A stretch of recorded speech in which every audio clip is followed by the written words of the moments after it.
बच्चे लोग first time आ रहे हैं ना बेटू? सबको बोल दो हेलो।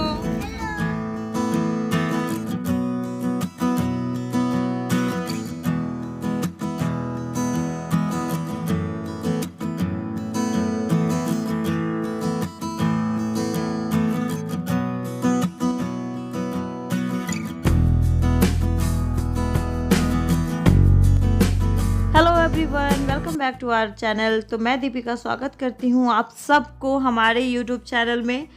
तो आज हम जा रहे हैं नीलकंठ के दर्शन के लिए। तो वाटरफॉल में नहाने के बाद हमने चेंज कर लिया था गाड़ी में ही, उसके बाद हम रेडी भी हो गए थे गाड़ी में। और चलो चलते हैं नीलकंठ के दर्शन के लिए। अब हम जा रहे हैं नीलकंठ और आप लोग देख सकते हैं कपड़े हमने यहीं पे फैला रखा है गाड़ी में ही ताकि सूख जाए। और बस नीलकंठ के दर्शन करके फिर हम जाएंगे जहाँ पे हम रुके हुए हैं। तो यहाँ से आई थिंक 11 किलोमीटर दूर है। तो बस देखते हैं कि कितना जाम वगैरह ना लगे, क्योंकि यहाँ पे बहुत ज़्यादा ही ट्रैफिक जाम का प्रॉब्लम है। तो ट्रैफिक जाम अगर नहीं होगा तो जल्दी पहुँच जाएंगे। और देखते हैं बाबा की दर्शन कैसे हो पाता है, क्योंकि फर्स्ट टाइम जा रही हूँ मैं। एक्चुअली यहाँ पे आई भी फर्स्ट टाइम ही हूँ ऋषिकेश। बच्चे लोग भी फर्स्ट टाइम आ रहे हैं ना बेटू? सबको बोल दो हेलो। कहाँ जा रहे हो आप लोग? हम लोग जा रहे हैं भोला बाबा के मंदिर। सब जोर से बोलो, सब जोर से बोलो, गाना बजा। भोला मामा की कंगी, गाना बजा। भोला मामा की कंगी, भोलेनाथ के मंदिर। भोलेनाथ के हर हर महादेव, हरे हर हर। आपने आराध्या ने क्या बोला? भोला मामा की मंदिर। और यहाँ पे मैं अपनी लिपस्टिक दिखा रही थी, क्योंकि एक साइड तो बहुत अच्छे से लग गया था और दूसरे साइड के लिप्स पे लगा ही नहीं था, क्योंकि हम रेडी भी हुए थे कार में। और कार में रेडी होने के वजह से जो हाफ लिपस्टिक था वो हाफ लिप्स पे लग गया था और हाफ लिप्स पे थोड़ा सा लगा था। तो बस मैं वेट कर रही थी कहीं पे हमारी जो कार है वो रुके, एंड उसके बाद मैं अपना जो लिपस्टिक है वो ठीक कर लूँ।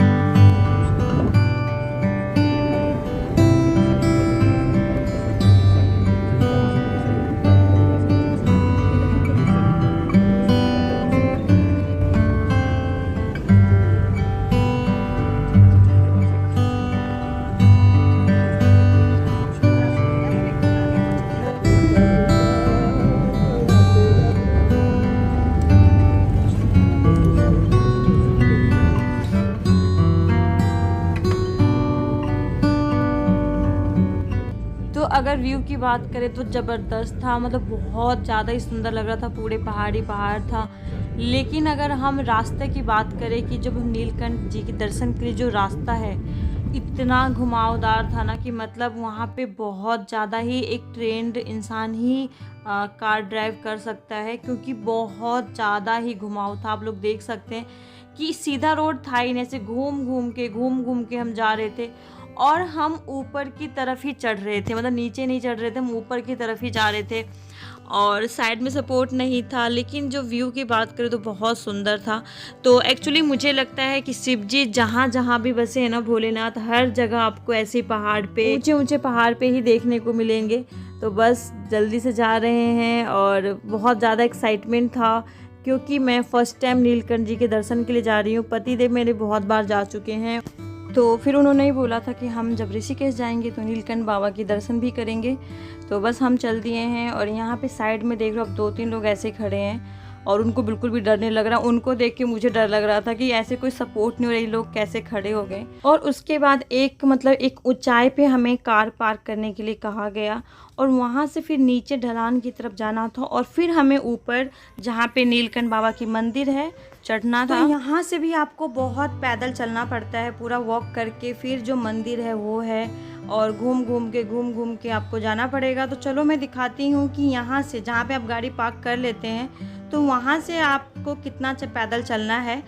और जो लोग अपनी खुद की मतलब कार वगैरह लेके आए थे, गाड़ी लेके आए थे, उनको तो उधर ही पार्क करना था। लेकिन जो यहाँ के हम लोकल गाड़ियाँ लेते हैं उनको थोड़ा सा आई थिंक परमिशन था, तो वो लोग आगे जाके भी पार्क कर रहे थे।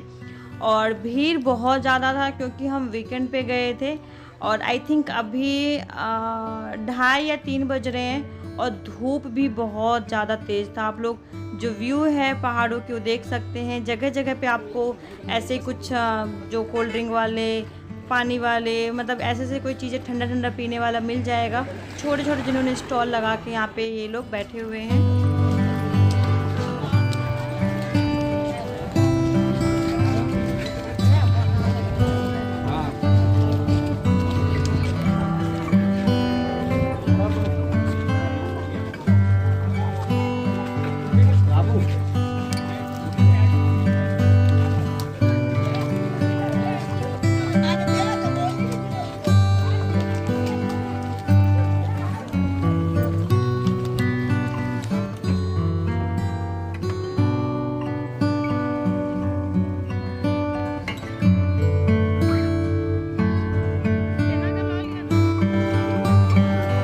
बर्फ कर देना। लो आराम से पियो।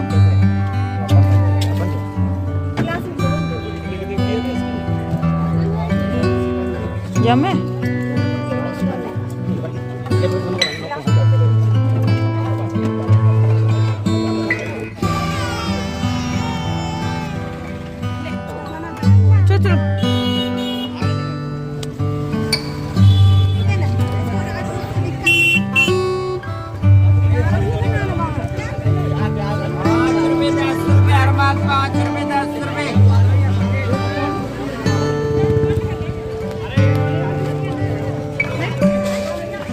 चलने के बाद आपको ये स्टॉल्स वगैरह देखने को मिलेंगे जहाँ पे जितने भगवानों की मूर्तियाँ हैं, शिव जी के प्यारे डमरू, शिव जी के नाम के प्रसाद, मालाएं, फूल, ये सब कुछ आपको देखने को मिलेगा। जो भी प्रॉपर आप एक जब भोले बाबा की नगरी में जाते हो तो उनकी जो चीज़ें हैं तो वो देखने को मिला। और थोड़ा सा मुझे ऐसा रियलाइज़ हुआ कि चलो मंदिर अब पास में मिलेगा, क्योंकि स्टॉल्स आना स्टार्ट हो गई। फिर बहुत ज़्यादा पैदल चलने के बाद ये स्टॉल्स आती हैं, लेकिन उसके बावजूद हमें बहुत मतलब लाइन लगानी पड़ी है। और एक लाइन बहुत ज़्यादा कंप्लीट करने के बाद फिर दर्शन होगा, वो मैं आपको आगे दिखाती हूँ। उसके बाद हमने यहाँ पे लिया है शिव जी को चढ़ाने के लिए, भोलेनाथ को चढ़ाने के लिए फूल एंड माला की जो प्लेटें बिक रही थी वो। तो जब आप पूजा की प्लेट लेते हैं तो उसमें रखे हुए सामान के अकॉर्डिंग आपको उनका प्राइस देना पड़ता है। जैसे आपको फर्स्ट रो में देख रहे होंगे जहाँ पे बहुत सारे यंत्र वाली फ़ोटोज़ थी, मालाएं थी, जनेऊ, रुद्राक्ष, फूल, गंगाजल, जल, इनकी प्राइस थोड़ा सा हाई था। उसके बाद जो छोटे से प्लेट में आपको दिख रहे हैं जहाँ पे गंगाजल की बोतल, पानी मतलब यानी जल और फूल वगैरह थे, ग्लास, उनके प्राइस थोड़े से कम थे क्योंकि उसमें एक शिवलिंग था। और उसके बाद थोड़ा सा एक छोटा सा एक प्लेट था जिसमें एक शिव जी का फ़ोटो और फूल मालाएं थे, उनके प्राइसेस कम थे। तो ऐसे करके रो के अकॉर्डिंग आपको जो चढ़ाना है शिव जी को उसके अकॉर्डिंग आपको प्राइस देना पड़ता है। मालाएं लेने के बाद भी हमें थोड़ा सा दूर चढ़ना पड़ा है और बिल्कुल चढ़ाई करना पड़ा, जैसे वैष्णो देवी की चढ़ाई होती है ना, वैसे थोड़ा सा जीना वीना चढ़ के फिर यहाँ पे आया हमारा नंबर। और लाइन आप लोग देख सकते हैं कहाँ तक जा रहा है। फिर लाइन जो था वो ढलान की तरफ था। हर हर शंभु शंभु शिव महादेवा शंभु। तो हम पहुंच चुके हैं मंदिर में और मंदिर में बहुत ज़्यादा ही भीड़ है। इतना भीड़ है कि मैं आगे की जो ब्लॉगिंग है नहीं कर पाऊंगी क्योंकि बहुत ज़्यादा भीड़ है। यहाँ से दिख भी नहीं रहा है मंदिर पर। ये देखो, ये मन्नत के धागे हैं जो लोगों ने बांधे हैं यहाँ पे पूरा। और काफ़ी दूर से हम चल के आ रहे हैं, बहुत दूर से। यहाँ भीड़ आप लोग देख सकते हो कितना भीड़ है। तो बाकी दर्शन करने के बाद फिर हम आपसे मिलते हैं ना। शुक्र, तब तक के लिए बोलो बाय बाय एवरीवन। कंटिन्यू करेंगे जब दर्शन कर लेंगे तब, क्योंकि अभी पॉसिबल नहीं है कंटिन्यू करना ब्लॉगिंग। बहुत ज़्यादा ही भीड़ है, बहुत ज़्यादा भीड़ है।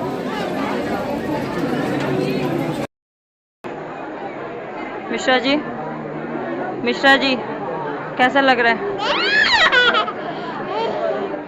तो आप जैसे ही मंदिर में एंट्री करते हैं तो सबसे पहले आपको एक बहुत बड़ा टीवी पे दिखाई देगा जो मेन नीलकंठ बाबा हैं, जिनके दर्शन करने के लिए हम आए हैं। तो प्रॉपर यहाँ पे शिवलिंग है और अंदर मंदिर में जाने को किसी की परमिशन मतलब किसी को परमिशन नहीं दिया गया है। सिर्फ वहाँ पे सिर्फ पंडित ही रह सकते हैं। तो जो हम जल चढ़ाते हैं वो इसके थ्रू शिव जी के शिवलिंग के ऊपर जाता है। तो क्योंकि हम अंदर जाके दर्शन नहीं कर सकते और भीड़ भी बहुत ज़्यादा होती है, तो ये चीज़ इन्होंने यहाँ पे अच्छा कर रखा है कि स्मार्ट टीवी पे इन्होंने दिखा रखा है, तो आराम से आप दर्शन कर सकते हैं। दर्शन ऐसे करे या वैसे करे, बस होना चाहिए, मन में श्रद्धा होना चाहिए। और जैसे आप मंदिर में प्रवेश करते हैं तो सबसे पहले आपको नंदी जी मिलते हैं। वहाँ पे नंदी जी की पूजा करने के बाद फिर आपको शिवलिंग के ऊपर जल चढ़ाना होता है, और इतना टाइम नहीं दिया जाता है कि आप प्रॉपर अच्छे से पूजा कर सको। तो दर्शन हमारे हो गए, बहुत अच्छे से दर्शन हुआ है। थोड़ा भीड़ तो था लेकिन बहुत अच्छे से हो गया है। और अब हम और भैया भाभी भी कभी कर ही रहे पूजा, हम लोग निकल गए हैं लेकिन दर्शन अच्छे से हो गया है ना मिश्रा? हर हर शंभू। अब थोड़ा एक दो पिक क्लिक करवा लेते हैं, उसके बाद फिर मैं आपसे मिलती हूँ। तो यहाँ पे मिश्रा जी जा रहे हैं। जो जल भगवान जी के ऊपर, शिव जी के ऊपर चढ़ता है, वो जल एक आपको वाटरफॉल्स के थ्रू गिरता है, तो उसको जल भरने के लिए और अपने आप में थोड़ा पानी डालने के लिए। क्योंकि कहा जाता है कि अगर आपके शरीर में कोई भी बीमारी है और अगर आप उसके नीचे नहा लेते हैं तो आपकी सारी की सारी बीमारी ख़त्म हो जाएगी। तो वो गए थे थोड़ा सा जल लाने के लिए, ताकि हमारे ऊपर जो थोड़ा सा जल है वो छिड़क दे।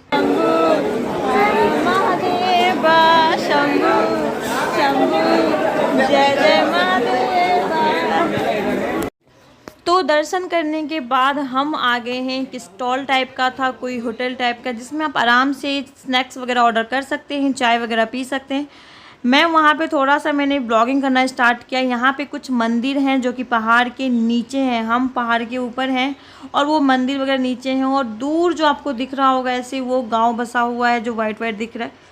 यहाँ पे हमने ऑर्डर किया है चाय, ब्रेड पकोड़े, और पकोड़े यहाँ पे बहुत ज़्यादा फेमस थे तो हमने ऑर्डर करे हैं पकोड़े। और बच्चों ने टॉयज़ वगैरह भी ले लिया था। उसके बाद हम आए थे यहाँ पे टी स्टॉल पे, और आदि यहाँ पे बहुत रो रहा है क्योंकि वो कंफ्यूज था। कह रहा है मम्मा मेरे पास सब कुछ है लेकिन उसको टॉयज़ लेना है, सब कुछ है उसके बावजूद भी उसको टॉयज़ लेना, तो बहुत ज़्यादा कंफ्यूज था। उसके बाद आया ये पकौड़ा। हमने पूछा कि भैया किस चीज़ के पकौड़े हैं, तो उन्होंने हमें बताया कि जंगली नीम के पकौड़े। मैंने बोला जंगली नीम, फिर बाद में पता चला कि ये लोग कड़ी के जो पत्ते होते हैं, कड़ी पत्ते को ये लोग बोलते हैं जंगली नीम के पकौड़े। तो बहुत ज़्यादा ही यमी एंड टेस्टी था। उसके बाद अब हम निकल पड़े हैं जहाँ पे हमारा जो कैंप है वहाँ पे।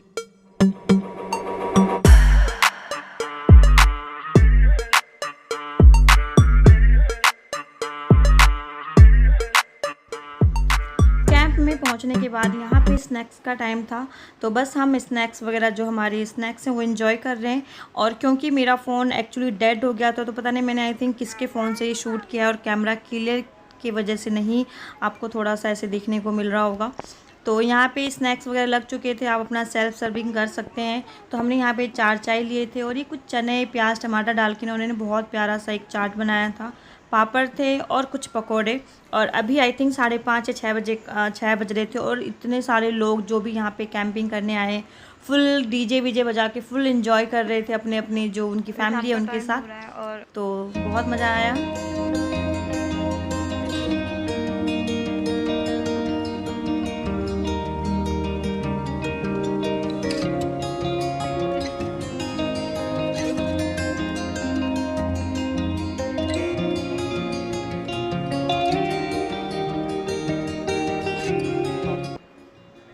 तो स्नैक्स वगैरह लेने के बाद फिर यहाँ पे थोड़ा सा शाम जैसे ढला, हम आगे नहाने के लिए, क्योंकि बहुत ज़्यादा गर्मी लग रही थी और बहुत मतलब देरों तक हम बाहर थे। तो हमने सोचा बिना नहाए अच्छी वाली नींद नहीं आने वाली है, तो हम आ गए हैं रात के आई थिंक 7 या 7:30 बज रहे, और हम आ गए स्विमिंग पूल में स्विम करने के लिए।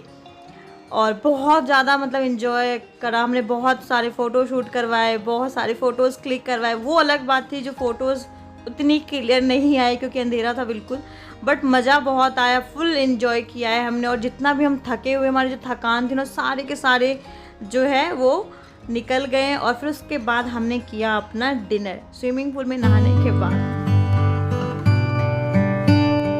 तो डिनर करने के बाद बहुत लोग जो थे वो अपने कैंप के बाहर बैठे थे, यहाँ पे बच्चे खेल रहे थे बॉल के साथ। इतना और अब हम जा रहे हैं सोने के लिए। तो मैं इस ब्लॉग को कर रही हूँ एंड आई होप आपने एंजॉय किया होगा। अगर अच्छा लगे तो लाइक ज़रूर करें, कमेंट करना बिल्कुल ना भूले, चैनल को सब्सक्राइब कर दे। तब तक के लिए बाय बाय एवरीवन।